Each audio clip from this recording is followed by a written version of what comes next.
Singapore has emerged as the world's most powerful passport in the 2025 Henley Passport Index, offering visa-free or visa-on-arrival access to 193 out of 227 countries.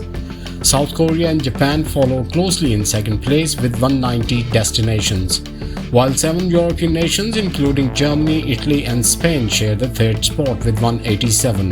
The United Arab Emirates made the biggest leap over the past decade, rising to the 8th position with access to 184 countries.